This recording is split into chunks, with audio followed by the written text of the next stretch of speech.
10 படம் வருதோ 100 படம் வருதோ ஃபர்ஸ்ட் ஷோலேயே தெரிஞ்சு போயிடும் இந்த படம் தேருமா தேராதான்னு தெரிஞ்சு போயிடும். நல்லா இருந்தால் பார்க்க போகிறாங்க.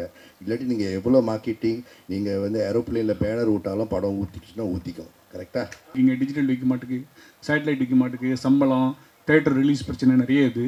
ஹீரோவாக உங்களுக்கு ஏதாவது ஆதங்கம், சவால் இதை மாற்றணும்னு ஏதாவது ஃபீலிங் இருக்கா? இல்லை, அதான் படம் நல்லா போச்சுன்னா அடுத்த படத்துக்கு சம்பளம் ஜாஸ்தியாக வாங்கலாம். இல்லைன்னா அவர் சொல்கிற மாதிரி எதுவுமே பிஸ்னஸ் ஆகாமல் தான் இருக்கும். படம் நல்ல கண்டென்ட் கொடுத்தோம்னா அது ஆட்டோமேட்டிக்காக டிஜிட்டலோ சேட்டலைட்டோ எல்லா பிஸ்னஸ்னாலும் அது ஆகும். கொஸ்டின் கேட்குற ஆட்டிடியூட் இருக்கலாம். இன்ஃபேக்ட் நீங்கள் கொஸ்டின் கேட்கும்போது ஒரு ஆட்டிடியூட் இருக்குது, ஒரு ஃப்ரெண்ட்லியாக இருக்கும்போது நார்மலாக பேசும்போது இன்னொரு ஆட்டிடியூட் இருக்குது. So that is something as a journalist அந்த தின் லைன் மாறும். அனிஷா ஷ்ரஃப் நிக்கில் இங்க இருக்காரு. Okay, hello. இல்லை, கேரளா ஃபைல்ஸ் மாதிரியான கதை, அதனால தான் நீங்கள் சென்னை ஃபைல்ஸ்னு பேர் வச்சுருக்கீங்களா டைட்டில்? ஹலோ. அதாவது சென்னையில் நடக்கக்கூடிய ஒரு க்ரைமுடைய மேட்ரு சென்னையிலிருந்து வந்துட்டு ஒரு கேஸ் எங்கேருந்து தொடங்கி எப்படி முடியுதுங்கிறது தான் எங்களோட கதை. ஸோ சென்னை ஃபைல்ஸ் அப்படிங்கிறது வந்துட்டு இதுக்கு பொருத்தமாக இருந்தது. வேற ஒரு விஷயத்தோட கனெக்ட் பண்ணி இதில் ஒன்றும் வைக்கல. ஒருவேளை கேரளா ஃபைல்ஸு காஷ்மீர் ஃபைல்ஸ் வரலைனாலும் இது சென்னை ஃபைல்ஸாகவே இருந்திருக்கும். டைரக்டர் சார், இது வந்து இங்கே ஆடியோ இங்கே சார், சாரி. இது வந்து தமிழில் உங்களுக்கு முதல் படம், வாழ்த்துக்கள். ஓகே, நன்றி. டைட்டில் வந்து முதல் பக்கம், முதல் தேதி ரிலீஸ் ஆகுது ஆகஸ்ட்டு. ஹீரோ பேர் வெற்றி. அதை நானும் யோசிக்கல சார். முதல் பக்கம் முதல் தேதியில் ரிலீஸ் ஆகுதுங்கிறது நல்லா. Okay, thank you. ஹீரோ பேர் வெற்றி, அதில் ஒரு வெற்றி இருக்கு. வெற்றியின் முதல் படியை இன்னைக்கே தொட்டுட்டீங்க, வாழ்த்துக்கள். ஓகே, நன்றி நன்றி நன்றி நன்றி. வெற்றி சார், வெற்றி சார். சார், இந்த தமிழ் சினிமாவில் ஒரு காலத்தில் மோகன் சார் வந்து பாட்டு பாடினார். நிறைய படங்கள் பாட்டு பாடி மைக் மோகன் அப்படின்னு வந்துட்டார். உங்களோட படங்கள் முதல் படம்லேருந்து இந்த படம் வரைக்கும் ஒரு மாதிரி டார்க் ஷேடாகவே நிறைய இருக்குது. ஒரு க்ரைம் கதை, இந்த மாதிரி கதையெல்லாம் தேடி உங்கள்கிட்ட வருதா, இல்லை உங்கள் டேஸ்ட்டா? இல்லை, அவங்க தான் தேடி வர்றாங்க. அந்த கேரக்டருக்கு நீங்கள் தான் பண்ணணும் அப்படின்னு சொல்லி அவர் தான் சொல்கிறாரு. நம்ம கலர்ஃபுல்லாக பண்ணுறதுக்கு நம்ம ரெடி தான், பார்ப்போம். சார், இயக்குனருக்கு ஒரு கேள்வி. சொல்கிற வாழ்த்துக்கள் பார்க்குறதுக்கு நல்லா இருந்துச்சு சார், ட்ரெய்லர் பார்க்குறது. ஓகே. பட் யூஏன்னு போட்டிங்க, சென்சார்டுன்னு போட்டிருக்கீங்க. ஓகே. ஆனால் இதுக்கான ட்ரெய்லரும் பாடல்களையும் சென்சார் வாங்கலையா இன்னும்? ஏன்னா நீங்கள் 126.22 மினிட்ஸ்னு வருது சென்சார் சர்டிஃபிகேட். அதாவது படத்தோட சென்சார் சர்டிஃபிகேட்டை போட்டுட்டு இது போடுறீங்க. அந்த சாங்ஸில் பார்த்தீங்கன்னா மது அருந்துற காட்சிலாம் இருக்குது. அதில் எங்கேயுமே ஸ்டாட்டுட்டரி வார்னிங்கே போடாமல் இருக்கீங்க. அது தெரிஞ்சு அப்படியே மேனிப்புலேட் பண்ணுமே அப்படின்ற மாதிரி பண்ணிட்டீங்களா தைரியமாக? இல்லை அப்படி இல்லை. என்னென்ன ஆக்சுவலி வந்துட்டு இன்னைக்கு வந்து நம்ம இந்த ட்ரெய்லர் லான்ச் வந்துட்டு பண்ணுறது வந்து பிளான் முதல்ல இல்லை. ஆனால் வந்துட்டு இன்றைக்கி பண்ணணுங்கிற மாதிரியான ஒரு நெசிட்டி அமைஞ்சுது. ஸோ நம்மளுடைய பத்திரிகையாளர்களுக்கு வந்துட்டு நம்ம படத்தை வந்து அவங்களுக்கு காட்டணும். அவங்க தான் வந்துட்டு இதை வந்து சரி என்ன பண்ணலாம் அப்படிங்கிறது. ஆனால் நான் அங்கே ஒரு தப்பு தான் நடந்திருக்கு, நான் இல்லைன்னு சொல்லலை. இதை வந்து நம்ம வந்து ப்ராப்பராக வந்துட்டு ட்ரெய்லரை வந்து ரிலீஸ் பண்ண போகிறது 25th மேலே தான். 25th மேலே தான் ட்ரெய்லர். ஆனால் டீசர் வந்து நம்ம ஆல்ரெடி ரிலீஸ் பண்ணிட்டோம், ப்ராப்பராக ரிலீஸ் பண்ணிட்டோம். எக்ஸ்க்ளூசிவ் ஒன்லி மீடியா பார்க்கறதுக்கு. ஆமாம், மீடியா பார்க்குறதுக்கு. மீடியாங்கிறது வந்துட்டு மற்றவங்க போய் சேர்றதுக்கு முன்னாடி நீங்கள் போய் சேர்ந்துருவீங்கிறதுனால அந்த மரியாதையை வந்து, அதாவது சொல்லுவாங்களே ஒரு மர்டர் நடந்த இடத்துல போலீஸ் வர்றதுக்கு முன்னாடி மீடியா போயிடும். அப்படி வந்து என்னுடைய மீடியா வந்து பார்க்கணுங்கிறதுக்காக அப்படி ஒரு விஷயம் இருக்குது. ஆனால் இதில் கூட இன்னொரு விஷயம் சொல்கிறேன். ஒரு கதை ஸ்டோரி ஒன்று நம்ம நரேட் பண்ணியிருக்கேன். ஒரு ஊரில் ஒரு சிங்கம் இருந்தது, அது ஒரு ஆர்ட் அப்படிங்கிற ஒரு விஷயம். அது வந்து அந்த வாய்ஸ் வந்து நம்ம இயக்குனர் நடிகர் சமுத்திரக்கனி அண்ணன் வந்து பேசி தரதா சொல்லியிருக்காரு. ஸோ அவர் வந்து இப்போ ஒரு ஹைதராபாத்தில் ஷூட்டிங்கில் இருக்கார். ஸோ அவர் வந்ததுக்கப்புறம் இந்த மிக்சிங் வேலையெல்லாம் பண்ணிவிட்டு ப்ராப்பராக வந்து ரிலீஸ் பண்ணணுங்கிறதுக்கு முன்னாடியே வந்துட்டு ஒரு ரிலீஸ் பண்ண வேண்டிய ஒரு நெசிட்டி வந்தது. சரி, அந்த நேரத்தில் வந்து நம்ம பத்திரிகையாளர்கள் நம்ம குடும்பமான தொலைக்காட்சி நண்பர்களுக்கு வந்து நம்ம காட்டுறதுல தப்பு இல்லைங்கிறதுக்காக பண்ணியிருக்கோம். தவறு இருந்தால் வந்து மன்னிச்சேன். டைரக்டர் சார், சார் மூத்த சார் சார், இப்போது படத்தில் வந்து முதல் பக்கம் டைட்டில் வச்சுருக்கீங்க. ஓகே. பட் எப்பவுமே இப்போ ஒரு புக்குன்னு எடுத்துக்கிட்டா கிளைமேக்ஸ் வந்து கடைசி பக்கத்தில் தான் இருக்கும். Okay sir. இதுக்கு படத்துக்கு முதல் பக்கம்னு டைட்டில் வச்சதுக்கு என்ன காரணம்? அது மட்டும் இல்லாமல் அந்த படத்தில் சிங்கம் யார், நரி யார்? சிங்கம் வந்து வழக்கமாக ஹீரோவை தான் சிங்கம்னு சொல்லுவாங்க. ஓகே. வில்லனை நரின்னு சொல்லுவாங்க. ஓகே. ஆனால் இதில் நீங்கள் வில்லனை சிங்கம்னு சொல்கிறீங்க, ஹீரோவை நரின்னு சொல்கிற மாதிரி ட்ரெய்லர் தெரியுது. Okay sir. முதல்ல வந்துட்டு ஒரு டீசர் ட்ரைலர் அப்படிங்கிறத வந்துட்டு பப்ளிக் வந்து பார்க்குறதுக்கு வந்து அவங்களுக்கு வந்து ஒரு இம்பேக்ட் பண்ணுற ஒரு விஷயம். அது ஒரு விளம்பரம் தான், சினிமா கிடையாது. இதை பார்த்து வந்து யாருனாலையும் கதை புரிஞ்சிக்க முடியாது. ஸோ இது என்ன ஜானர்னு புரிஞ்சுக்க முடியும். ஸோ ஜானரில் வந்து புரிய வைக்கிறதுக்கு வந்து இந்த ட்ரெய்லரும் உள்ளே வர்றதுக்கு வந்து ஒரு கன்ஃபியூசிங் வந்து எல்லா படத்துலையுமே இருக்கும். உதாரணத்துக்கு பார்த்தீங்கன்னா ராட்சசன் படத்தினுடைய ட்ரெய்லர் நீங்கள் பார்த்தீங்கன்னா ராட்சசன் படத்தில் இருக்கக்கூடிய ஷூட்டிங் சீனோட இது ட்ரெய்லரில் வந்து வச்சுருப்பாங்க. படத்துலையே வந்துட்டு ஒரு ஷூட்டிங் சீன் ஒருத்தனை வந்து கொலை பண்ணுற மாதிரி ஒரு ரத்தத்தொலை இருக்கிற மாதிரி இருக்கும், அது ட்ரெய்லரில் வச்சுருப்பாங்க. ட்ரெய்லரில் உங்களுக்கு என்ன இம்பாக்ட் கொடுக்கணும்னா, ஓ இவன் ஒரு கொலை பண்ணுறான் போல் இருக்குன்னு. படம் பார்க்கும்போது பார்த்தோன்னா அது ஆக்சுவலி வந்து பார்த்தா படத்தில் ஷூட்டிங்காக இருக்கும். ஸோ அது மாதிரி இந்த நரேஷன் வந்து ஒவ்வொருத்தருக்கும் ஒவ்வொரு இம்பேக்ட் கொடுக்கும். இப்போ நீங்கள் சொன்ன மாதிரி யார் ஹீரோ யார் சிங்கம் யார் நரி, ஒரு குழப்பம் இருக்கா? இந்த குழப்பம் வேணும், அதுக்காக பண்ணியிருக்கிறது. நீங்கள் படம் பார்க்கும்போது யார் சிங்கம் யார் நரின்னு உங்களுக்கு தெரிஞ்சிடும். வெற்றி சார் அதே தான். சிங்கம் நரி 2 கேரக்டருமே நீங்கள் தான் நடிச்சிருக்கீங்களா? எங்கிட்ட கேட்குறீங்களா? வெற்றி ஹீரோ சொல்லுங்கண்ணா. அதாவது சொல்கிறார் இல்லையா, சிங்கம் நரி இந்த 2 கேரக்டரும் நீங்கள் தான் பண்ணியிருக்கீங்களா? இல்லை, அந்த மேட்ரை நான் இப்போ ட்ரெய்லரில் பார்த்தா தெரிஞ்சுக்கிட்டேன், படத்தில் அது இல்லை. அதுக்கும் அது டைரக்டரோட சாய்ஸ் தான். மைக்கு தயாரிப்பாளர் சார். ஆக்சுவலி நம்ம ஹீரோட்ட வந்து கதை சொல்லுவோம், படத்தோடைய கதை சொல்லுவோம். ஹீரோட்ட வந்து ட்ரெய்லர் சொல்ல மாட்டோம். அவரே வந்து இப்போ தான் ட்ரெய்லர் பார்த்துருக்காரு. யார்கிட்ட மைக்கு கொடுக்கணும்? தயாரிப்பாளர் ப்ரொடியூசர் வில்லன் கிட்ட. சார் இப்போ நீங்கள் படங்கள்லாம் பார்த்துட்டு ஹீரோவை பிடிக்கல, அதாவது ஹீரோவை இன்ஸ்பயர் பண்ணல, வில்லனை தான் எனக்கு இன்ஸ்பயர் ஆச்சு, அதனால தான் வில்லனாக நடிக்க வந்திருக்கேன் அப்படின்னு சொன்னீங்க. நிறைய ஹீரோ பேர் சொன்னீங்க. நீங்கள் எந்த இன்ஸ்பிரேஷனில் வந்தீங்க, எந்த மாதிரி வில்லனாக ஆகணும் அப்படின்னு சொல்லிட்டு நீங்கள் நினைக்கிறீங்க? இல்லை, நான் முதலே சொன்னது தான் சார். இப்போ துப்பாக்கி படத்தோட வில்லன் தனி ஒருவனோட மாதிரி வில்லன், அதாவது ஒரு கிளாஸி வில்லன். அந்த படத்தை வந்து எலிவேட் பண்ணணும். அதாவது இப்போ இந்த படம் எடுக்கும்போது கூட அவர் கதை சொல்லும் போது நான் சொன்னேன், சார் நீங்கள் ப்ரொடியூஸ் பண்ணுறீங்க, மேபி உங்களுக்கு எக்ஸ்ட்ரா சீன்ஸ் அதெல்லாம் தேவையில்லை. அந்த கதைக்கு என்ன தேவையோ, அந்த வில்லனுக்கு எவ்வளோ தேவையோ, அந்த மீட்டருக்குள்ளே நான் எவ்வளோ பெர்ஃபார்ம் பண்ண முடியுமோ நான் பண்ணி கொடுப்பேன். ஸோ எனக்கு வந்து இப்போ நீங்கள் என்ன பார்த்துக்கிட்டிங்கன்னா, இப்போ படம் பார்க்குறோம், அந்த படத்தை பார்த்தாலே உங்களுக்கு தெரியும், இவருக்கு இந்த மீட்டரில் தான் நம்ம போய் தேடலாம், இவரை வந்து நம்ம இந்த மாதிரி யூஸ் பண்ணலான்னு விஷயம் தெரிஞ்சவங்களுக்கு தெரிஞ்சிடும். ஸோ அந்த மாதிரி வரும்போது தெரிஞ்சிடும் எனக்கு. அந்த டேரக்டர் இதுக்கு மேலே எனக்கு ஆப்பர்ச்சுனிட்டிலாம் வந்து கதை வந்துச்சுன்னா எனக்கு சூஸ் பண்ணும்போது தெரியும், என்னால் முடியுமா முடியாதான்னு எனக்கு தெரிஞ்சிடும். அவங்களுக்கும் தெரியும் என்ன கேட்கணும்னு தெரியும். பார்க்கலாமே எப்படி போகுதுன்னு. All the best. Thank you.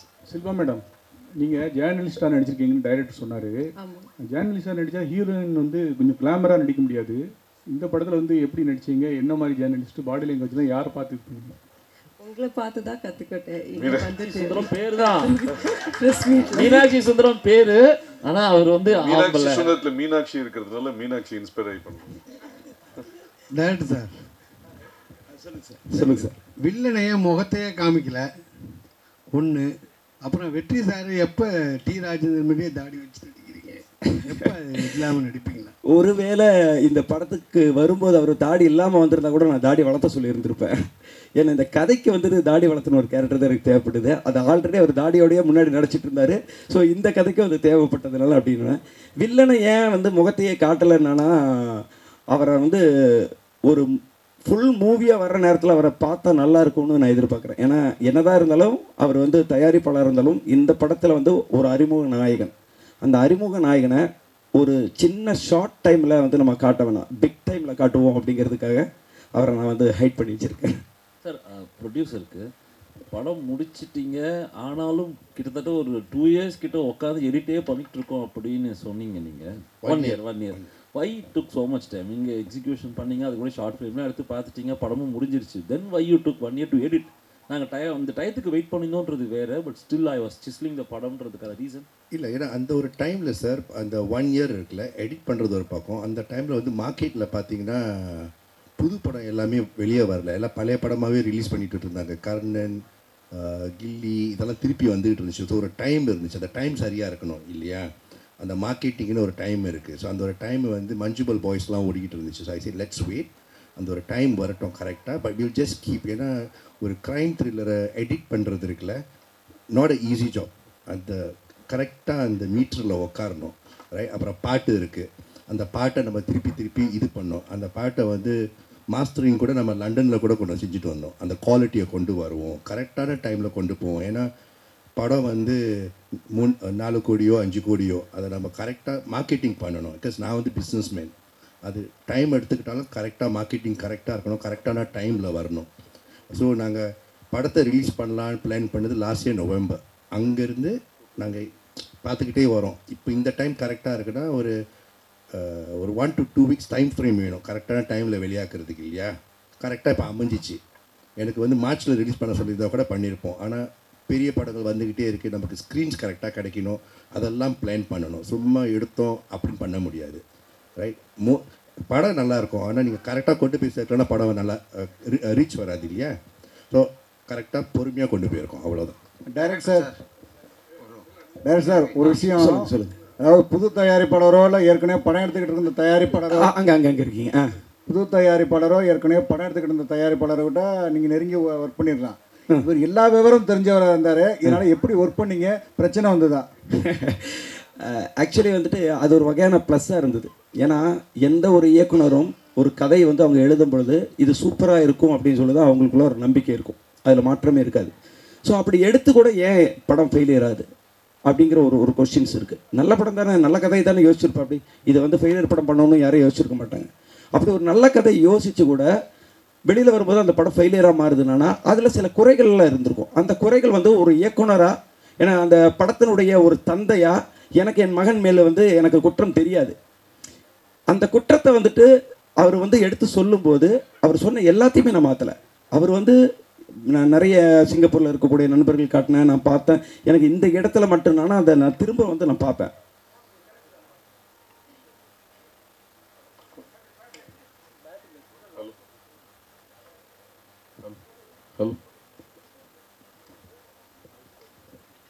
So அப்படி வந்துட்டு அவர் சொன்ன கரெக்ஷன் வந்து எனக்கு இதுக்கு பெரிய சப்போர்ட்டிங்காக தான் இருந்தது. அவர் என்னடா எல்லாத்தையுமே கேள்வி கேட்டிருக்காரு, எல்லாத்தையுமே சொல்லிட்டு இருக்காரு அப்படின்னு நான் ஃபீல் பண்ணல. அது ஒரு வெற்றி படமாக அமையிறதுக்காக சொல்லக்கூடிய ஒரு விஷயத்த நம்ம ஏற்றுக்கணுங்கிற அந்த மனநிலையோட அதை நான் பண்ணதுக்கப்புறம் வந்து எனக்கு அந்த சேஞ்சஸ் தெரிஞ்சுது. ஸோ அவருக்கு வந்து நான் தேங்க்ஸ் தான் சொல்லிக்கிறேன். ஹீரோ சார் சொல்லுங்கள் சார். இல்லை 1980 பார்த்தீங்கன்னா டைரக்டர் உங்களுக்கு தான்? எனக்கு தானா? இங்கே ஓகே. 1980 எல்லாம் பார்த்தீங்கன்னா அறிமுக இயக்குனர்கள் எல்லாருமே லவ் ஸ்டோரியை தான் ஃபஸ்ட்டு படமாக எடுப்பாங்க. ஆனால் இப்போ வர எல்லா அறிமுக இயக்குனர்களும் இதே மாதிரி வெட்டு குத்துக்குள்ள சஸ்பென்ஸ் த்ரில்லராகவே எடுக்கிறீங்களே, என்ன காரணம்? அதாவது வந்து அந்தந்த சீசனில் அதாவது வரும். மாம்பழ சீசனில் மாம்பழம் தான் வரும், வாட்டர்மெலன் சீசனில் வாட்டர்மெலன் தான் வருங்கிற மாதிரி சினிமாவும் வந்து ஒரு சீசன் தான். அதை நம்ம புரிஞ்சுக்கணும். என்கிட்ட வந்து அப்போ லவ் கதை இல்லையா, என்கிட்ட வேறு கதை இல்லையான்னு கேட்டாங்கன்னா ஒவ்வொரு இயக்குனராக வரும்போது அவங்கள்ட்ட கிட்டத்தட்ட ஒரு 10 கதை இருக்கும். அந்த 10 கதையில் முதல் கதை எது படமாக்கப்பட போகுதுங்கிறது அந்த இயக்குனருக்கே தெரியாது. நம்ம வந்து ஒரு ப்ரொடக்ஷன் கம்பெனியில் வந்து கதை சொல்ல போகும்போது அவங்க சொல்லுவாங்க, உங்கள்கிட்ட இந்த மாதிரியான ஜானரில் கதை இருக்கான்னு கேட்பாங்க. ஏன்னா வந்து அந்த டைமில் வந்து பார்த்தோன்னா லவ் படமாக ஓடிட்டுருக்கோம். நான் வேற ஒரு கதை சொல்ல போனேன்னா லவ் கதை வச்சுருக்கீங்களான்னு கேட்பாங்க. அப்போ நான் லவ் கதை தான் சொல்லுவேன், சொல்லி அது படமாக்கப்படும். அடுத்தது நான் லவ் கதை சொல்லலான்னு போகும்போது வந்து பார்த்தேன்னா அப்படியே வந்து எல்லா சஸ்பென்ஸு த்ரில்லரு க்ரைமு இப்படி ஓடுதுங்கப்பாங்க. அப்போ அந்த நேரத்தில் நம்மள்ட்ட கேட்பாங்க க்ரைம் கதை வச்சுருக்கேன். ஸோ எதை கேட்டாலும் சொல்ல வேண்டுங்கிற தயார் நிலையில் ஒரு இயக்குனர் இருந்தால் மட்டும்தான் அவன் இயக்குனர் ஆக முடியும். ஸோ இந்த சீசனில் நான் இது பண்ணியிருக்கேன். இந்த முதல் பக்கத்தை தவிர அடுத்த பக்கங்கள் வரும்போது நீங்கள் கேட்ட கேள்விக்கான ஆன்சர் மாறும். ப்ரொடியூசர் சார் படத்தை இவ்வளோ லேட்டாக ரிலீஸ் பண்ணணுன்னு நீங்கள் கரெக்ட் டயத்தை பார்த்து தான் ரிலீஸ் பண்ணி பார்த்தீங்க.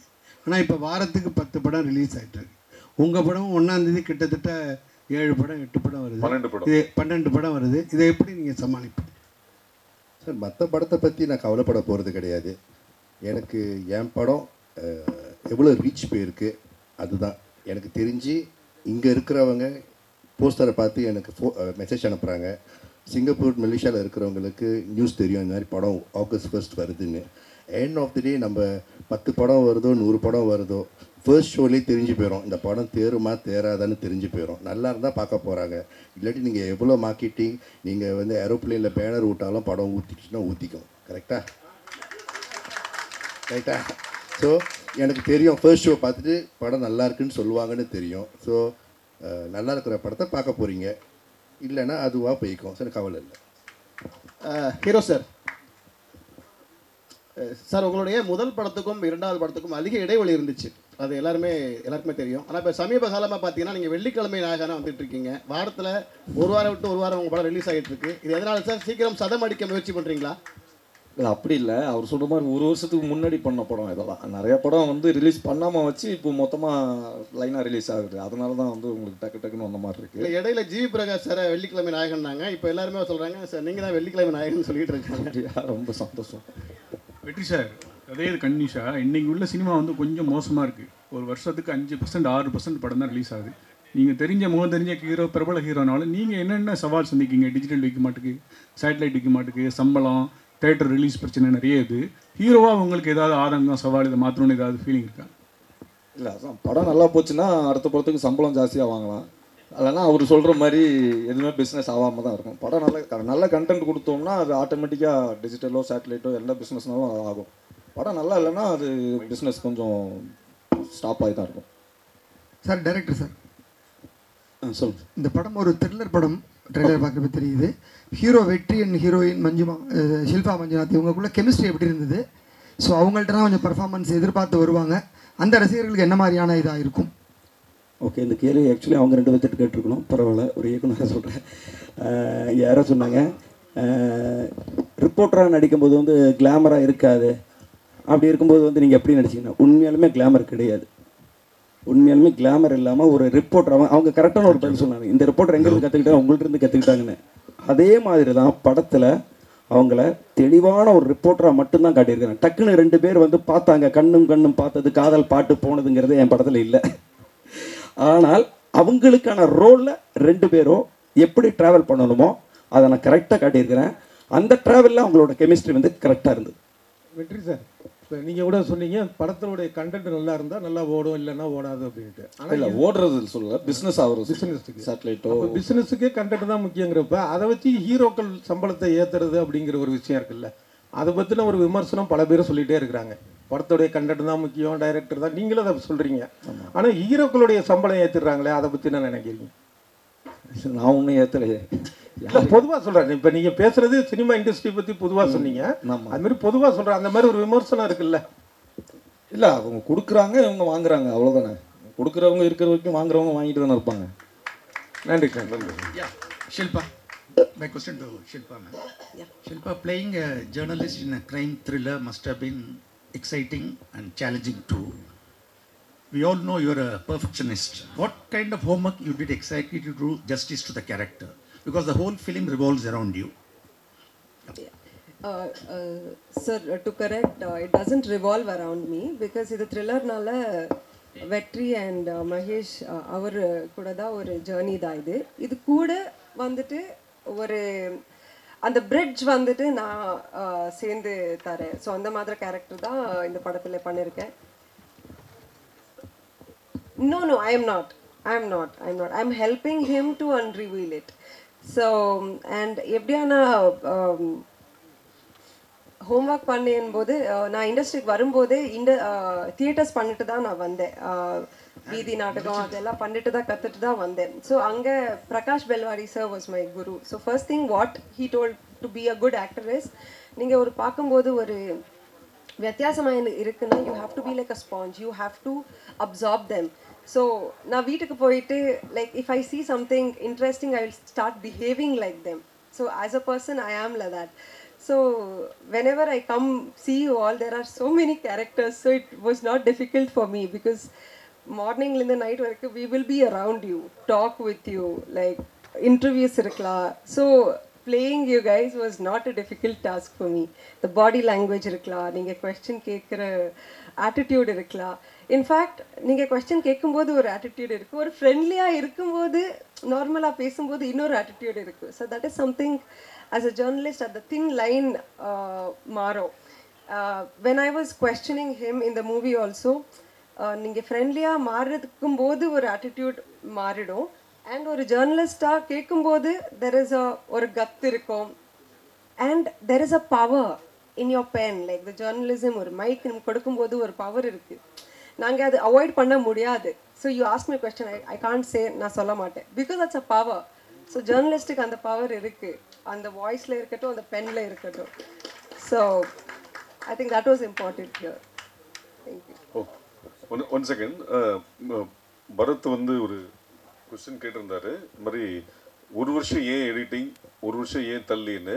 இதை வந்து ஃபோனில் பலமுறை நான் அவர்கிட்ட நேரில் பார்க்கலனாலும் ஃபோனில் ப்ரொடியூசர்கிட்ட சொல்லும் போது, இது ஃபைனான்ஸ் வாங்கி எடுக்கப்படும் படம் அல்ல, என் சொந்த பணத்தில் எடுக்கிற படம். இது மட்டும் தமிழ்நாட்டில் வந்து 1500 ஸ்க்ரீன்ஸ் மேலே இருக்குது. என்றைக்கு நம்மளுக்கு 200 ஸ்க்ரீன் கிடைக்குது, 200 ஸ்க்ரீன் மட்டும் இல்லாமல் நல்ல ஷோஸ் என்னைக்கு கிடைக்குதோ அது வரைக்கும் பொறுமையாக இருந்து வெயிட் பண்ணலாம். முதல்ல டிஸ்ட்ரிபியூட்டர்ஸை வந்து நம்ம அனௌன்ஸ் பண்ணுவோம். இன்றைக்கி வந்து சொசைட்டியில் வந்து பெரிய படங்களுக்கு தான் டெய்லி ஆன் போர்டில் வந்து ஒரு டிஸ்ட்ரிபியூட்டராக பண்ணும்போது, நம்ம படத்துக்கு நம்ம பட்ஜெட்டுக்கு வெற்றி இருக்காரு, வாரத்துக்கு 12 படம் ரிலீஸ் ஆகுதுன்ற நான் ட்ராக் பண்ணிட்டு இருக்கேன். இன்னைக்கு தமிழ்நாடு ஃபுல்லாக நல்ல டிஸ்ட்ரிபியூட்டர்ஸ் கிடைக்கிறாங்களோ அப்போ பண்ணலான்ற போது மாஸ்டர் மைண்ட் செந்தில் வந்தார் தமிழ்நாட்டுக்கு. சிட்டின் NSC Dhanam pictures, Coimbatore Tiruppur Subramaniam Sakthi films, Madurai வந்து சூர்யா மூவிஸ், திருச்சி தஞ்சாவூர் எஸ்ஆர் பிரபுவோட dream warrior pictures, Salem Pradeep, TK வந்து பிரதாப் ராஜா, இவங்க எல்லாரும் சேர்ந்து ஆகஸ்ட் 14 தான் கூலி வருது. ஆகஸ்ட் 1 வாங்க, நிறைய 200+ ஸ்க்ரீன்ஸ் வரும், நிறைய ஷோஸ் கிடைக்கும். அதனால் நீங்கள் லேட் ஆனாலும் உங்களின் வெற்றியும் தள்ளிதான் போயிருக்கிறது, தவறி போகவில்லை. அதனால் மெதுவாக வரலான்னு சொன்னதுனால இந்த படம் ஆகஸ்ட் 1ஆம் தேதி வருகிறது. வந்திருந்த அனைவருக்கும் நன்றி, வணக்கம்.